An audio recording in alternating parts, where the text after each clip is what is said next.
Welcome back, everybody, to the channel. Now, I waited till after the Survivor Series press conference was over with. Maybe not the best of ideas, but that's how I did it. People can do it however they want to, but this is how I'm going to do it. Because I want to hear what everyone has to say with the press conference. I don't want to miss it. You never know what will happen. I know it's going to be probably not like AEW and they're just going to go off the wall and all that.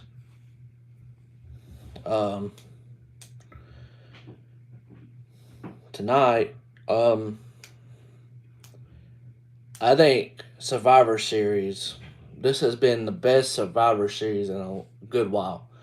Just from top to bottom of everything that went on here. Now, I will say this. I'll be the first one to say it, and I'll say it on the podcast with Luke, which will be Tuesday around 3:30 Eastern Time, 8:30 if you're in overseas. I was wrong. I was wrong with Alexa turning tonight. That does not mean Alexa will not in the future, because you could tell after they won. It's not like she was like giddy and happy and with the entire group. She wasn't. So I'm just telling you right now, Alexa Bliss is turning eventually. I don't know when, but she will be turning back to that side of Alexa Bliss that is like her bad side, the goddess, blah blah blah, something towards the bad side, especially. So this is how the matches went, and we're going to talk about it like this. The women's War Games match started off the show. I can't remember which order. I wish I would have put it down. But we had we had Bianca starting off the match, and Dakota Kai, because they've both been in War Games. Whoever started these War Game matches off has been in War Games, which is very smart, and I do like that and everything. It's logical booking.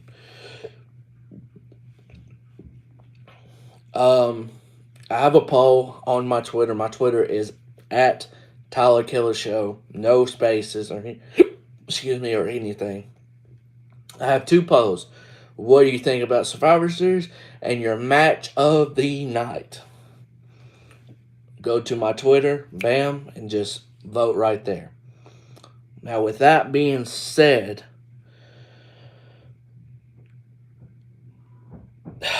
man, if I did a match of the night before talking about this, my match of the night is going to be the triple threat with Seth Rollins, Bobby Lashley, and your new United States champion, Austin Theory.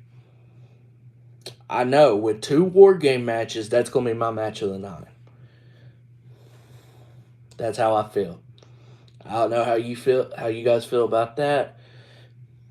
But if you're watching on demand, which I will greatly appreciate it, hit that like button for me. Subscribe to the channel. We are close to 400, so I do appreciate it. If you do, you don't have to, but if you do, greatly appreciate it. I'm going with Balor, not Balor, but Rollins, Bobby, and Austin Theory, triple threat. That's my match of the night. Now let's talk about the matches a little bit. Women's War Games. Very good stuff here. Now, Io Sky had a very tough spot, man. Very tough spot here. She was going up to the corner, going to do double knees to the chest of Bianca, I believe. And it didn't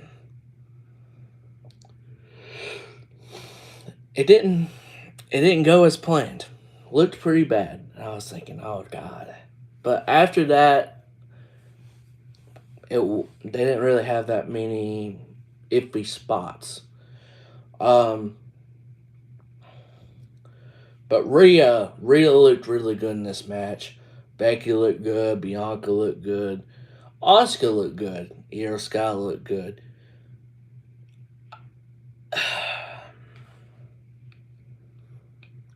I'm gonna go ahead and say this. I know this is Becky's return match, but if I'm booking this, at the end of all this, I'd have like a big out. They're going back and forth. You know, here comes one, here comes another. Alexa gets them. One of her teammates comes up. I don't know who. Maybe Asuka, since she's a tag team partner. I'd have Alexa DDT her and everything towards the end.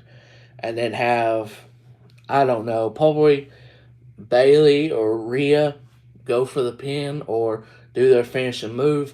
Bam, and that's your winner. You have Alexa Bliss standing with Damage Control, Nikki Cross, and Rhea.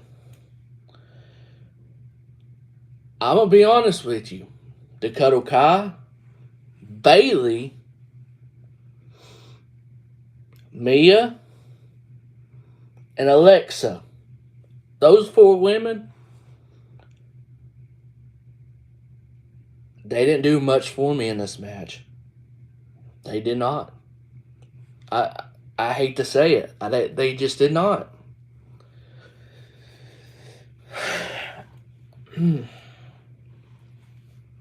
I don't know. But I think this was the wrong call. I think you should have had Alexa, turn on Asuka here. This is my opinion. I know I did that for a prediction, but I really thought that's what should have happened here. I really don't think, even though Becky's return and everything, I don't think she should have. I don't think that team needed to win tonight in War Games. Damage Control, Rhea, and Nikki Cross would have benefited more from this win overall in general. But I'm not going to crap on it all the way. But I mean, it was still a very good, solid match. Excellent to start off the show. One thing Triple H said, and I put it on Twitter. One thing Triple H said that I really agree on, even though if something's the main event, the opening match is as important as the main event. And I agree with that because, one, if you start a show with a match, like if they started off with Ronda and Shotzi, which I wish they would have just gotten it out of the way because this was terrible, then a lot of people at the show and at home is like, man, why are we watching this? So I understand that statement. Very good statement by Triple H. I agree with that big time. But Team Bianca won here, and Bianca and Becky looked the best out of their team easily because they are the best on their team. The KOD has got to be one of the best looking finishers in all of WWE and in wrestling in general. I love when Bianca does that finishing move. It's beautiful every time she does it. So the ending here, Becky goes up, puts Io Sky and Dakota Kai on the table, and does a leg drop through it. Pins, I think, Dakota Kai, 1, 2, 3. And that was it right there, and they won. Very good stuff. Was the men's or women's better? War Games. For me, it's going to be the men's. Only reason is because of the story. And when I mean just by a little bit, I'm talking about like a very low margin of the women's was just a little bit not as better as the men's. Being serious. We had AJ and Finn after this, and you couldn't have put up two better guys to be in this situation after a War Games match. Because if this was Ronda and Shotzi, wherever you put Ronda and Shotzi at on this would have been dooming because we already knew the match was not going to be good. And I'm sorry, I mean, Ronda is this UFC, type of persona and everything. Shotzi is getting better, and I don't blame her. I don't blame her for this match because Ronda is not really good with matches, not at all. I cannot wait until someone dethrones Ronda. And Ronda, honestly, I wish she'd just go back to either doing movies, just appearances on TV shows, or just being a very, very part time person that comes in for big matches, just like a Brock. If she was on that row, cool. I don't need to see her a lot on television. I don't. Really don't. Okay, so AJ and Finn, could the match have been better? Yes, but I think this was still a very solid match. And this is one AJ needed. I said this with my predictions that and I didn't know it was this long, but someone I saw a tweet where this was his first singles pay-per-view win since 2019 at Crown Jewel. And his first pay-per-view win since Money in the Bank in 2021. Someone like AJ, it should not have been that long. That's crazy, ain't it? But AJ needed to win more. Finn has been collecting a good amount of wins recently, so this made sense. And I feel like they're going to have another match, probably at the Rumble, to end it, maybe. I don't know. Who knows? Very solid match and everything. I liked how you had Dom, you had Priest out there. Rhea was not out there because this match was after the War Games match, obviously. You had the OC out there, and they brawled maybe like 6 or 7 minutes into the match, and we didn't see him for the last like 6 minutes or 7 minutes, however long it went. I did enjoy that a lot because we got to have one on one instead of outside interference for a good bit of this or towards the end. And we got a clean victory by AJ here with a beautiful, phenomenal forearm. Great, great forearm, man. AJ Styles is fantastic. And I really want to see him with a world title run again because that's how good AJ is. Next up, we have definitely the worst match of the night. I don't even want to crap on it even more. Ronda and Shotzi. Most of this, not Shotzi's fault. She's improved. One, I knew she wasn't ready for this. No one believed she was going to win the title here. And if you did, your intelligence level, and I never want to crap on anybody's, intelligence level, but if you thought Shotzi really had a good chance here, something's wrong. You just not really that smart. They're not going to have Ronda lose to her. It'll be at Mania to Becky or someone, I don't know. But Becky is going to be the person that dethrones Ronda, most likely. Charlotte, maybe. I don't know. One or the other. At this point, look, I don't like Charlotte's, I hope she has a different type of character when she comes back. I don't even mind her dethroning her and having her 14th world championship already. There's one spot, and I think everyone knows where I'm going here with this Ronda and Shotzi match. She springs over and goes for a DDT, apron DDT. And if it would have looked like it should have went, it would have been a great spot. But no, Ronda did not go down all the way and flip after the DDT or whatever like she should have. Looked very bad. And Shotzi did like a crossbody dive onto a couple of fans with Shayna and Ronda. Looked good. And gets her back in the ring. Eventually, Ronda does that finishing move of hers. I forget what it's called. Piper's Pit, I think. Does the armbar tap out. And I'm thinking here, this is the only other spot you could have Sasha Banks on the show, right? You didn't bring her out after the War Games match as a returning person. You didn't have, and then they didn't have her for Ronda and Shotzi. Does that mean Sasha Banks is coming back on a random time when no one expects it? With Triple H, that's how it's probably going to go. What I would have done, I would have had her shown up after Ronda and have Sasha be the one to defeat Ronda at Royal Rumble or something like that. Get the title off of her. Just get it off. Or Mania, or just wait till Mania.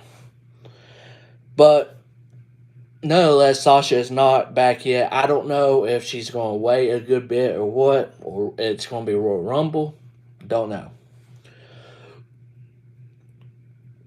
Next up was the co-main event, and look, a lot of people saw like 5 matches. This is how Triple H has done it in the past, and this is how Triple H did NXT. This is how he's going to do the main roster. With WrestleMania coming up with 2 nights, I guarantee you, we do not have more than 14 matches on those 2 nights. Probably 12 at the most. I'm telling you. 14 at the most for WrestleMania. Maybe. Probably not. I'm just saying. This is going to be the format. 6 matches probably at most. 5 most of the time. I'm telling you. And I love that format the most because it makes the most sense. You have quality, not quantity. I'd rather have quality more than quantity. And most of these matches got a lot of time minus the women's championship match, which let's not talk about anymore. Triple threat. We had Austin Theory, we had Bobby Lashley, and Seth Rollins defending the United States Championship against these other 2 men. Going into it, I really wanted to pick Austin Theory. I really did when we did the Survivor Series predictions on the TK podcast episode 43. I messed up there. With Luke, I really wanted to pick Theory to win, but I went with Seth retaining because I thought they were going to have a little more of a reign with Seth. But I understand it, and at the moment when I was watching Survivor Series, I said, you know what? I know I'm rolling with Seth, but I really want Austin Theory to win because I think the way his character and everything's going on, keep him with that title to Mania. And I have a good theory of what they should do with Theory for WrestleMania. And it involves one John Cena. I think you put Theory against Cena for the belt and have Theory go over. How do you build up Austin Theory back? Well, Triple H has done it within 2 weeks of him doing that debacle Money in the Bank case. He's won the United States Championship. Keep building him up, and then bam, Cena at Mania, you beat Cena. That's what I would do. This triple threat was the match of the night for me. Beginning of the match, Bobby clotheslined Theory to the outside. Seth went around Bobby when they had like a little face down, did the same thing to Theory. Then we had Rollins and Lashley. The crowd chanting Seth Rollins' theme music so much tonight. He had a fantastic pop when he came out. Where does Seth go from here? Well, he's got to be in the main event scene or something. I don't know what he's going to do at Mania. We're going to see, but I have faith in Triple H. I have big faith in Triple H to do this.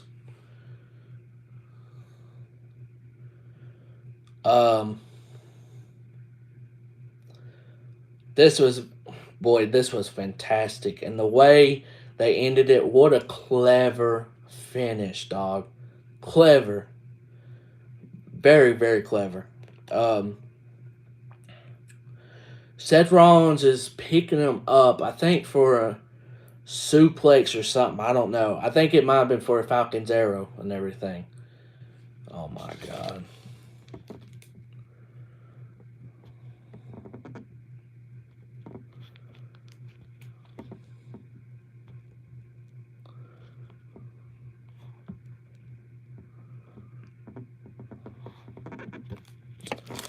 Boy, we really have sex bots on YouTube now. This is insane. Damn. Um, but he did a suplex off the top rope, about to do a Falcon's Arrow.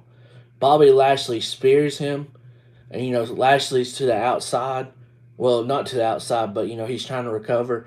Theory, after he gets dropped, literally has his arm over the shoulder of Seth Rollins for 1, 2, 3 before Bobby could recover. This was great ending. This was a great ending and a clever finish to one. Yes, Seth took the pin, but dude, he got speared by Bobby Lashley. It's not like, and Theory was just smart enough to do that, to put his arm over him. Very smart. So where they go from here, I don't know. I don't know where they go from here. I mean, this was a great triple threat, man. This was a fantastic triple threat. Really enjoyed it. All right, so our main event of Survivor Series, the men's War Games. This storyline is literally, it's fantastic. Everything about it is about fantastic. I mean, I didn't know how they were going to go with this, but if this was me booking it, I would have had, like I said earlier, Lex Eternal and Asuka, and have Damage Control, Nikki Cross, and Rhea win this. And then I'd have the Brutes, Drew and KO, win this with a storyline with Sami Zayn in them. But they went the full 360 opposite of what I would have done, which is fine because this was very good. And it just adds another storyline to Sami Zayn getting more trust from Roman and everyone in the bloodline, but especially Roman.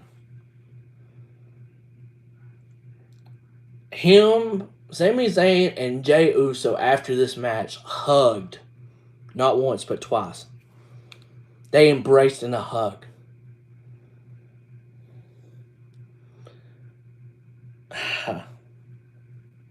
That's crazy.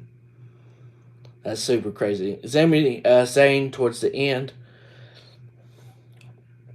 he saves the 3 count, and it would have been a 3 count that Owens would have had on Roman.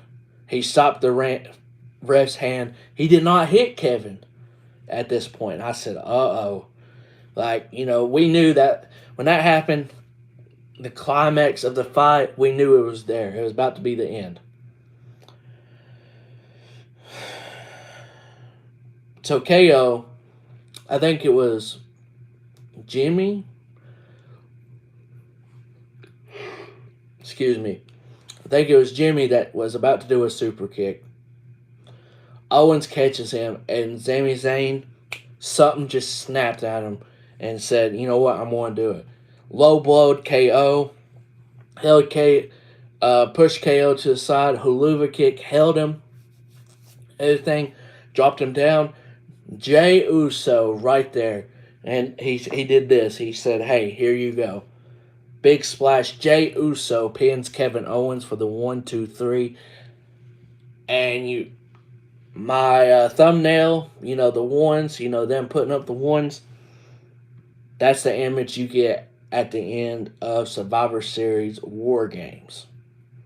Very good stuff. Press conference was very good.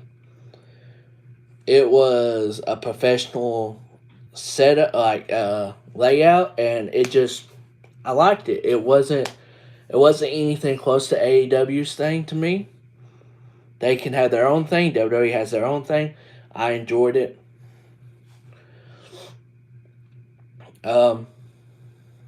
So this was an excellent pay-per-view for me. I don't know if it was the best of this year, maybe, but it was an excellent show and a big statement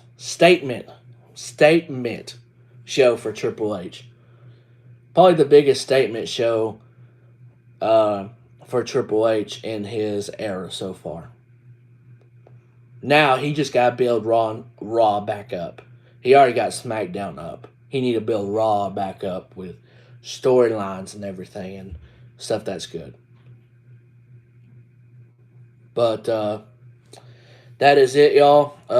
Make sure you hit that like button for me if you're watching on demand or live. You know, if you don't have to, but I appreciate it. If you're new to the channel, hit that subscribe button if you made it this far. And Tuesday, episode 44 of the Tyler Keller podcast with Luke. We'll be recapping Survivor Series and talking about some stuff that we think should progress. Progress and stuff for the future. Storyline wise with WWE. But until then, I will see you guys. Let's see. Tomorrow I might do a video or something. I don't know, but January, and I'll do this for a video. Month of consistency for me, where I upload or stream every day of the month, is going to happen, and I'm going to be on the ball with it this year. The last few years, last year I was on the ball with it pretty good, but I did miss 2 days. But this time I'm not missing any days. Not missing any days. So, every day, video or stream, it's going to happen in the month of January. So, hope you guys are ready for that, and I can't wait to do it. Until then, I will see you guys on the channel. Peace out, y'all. Have a great night and be safe.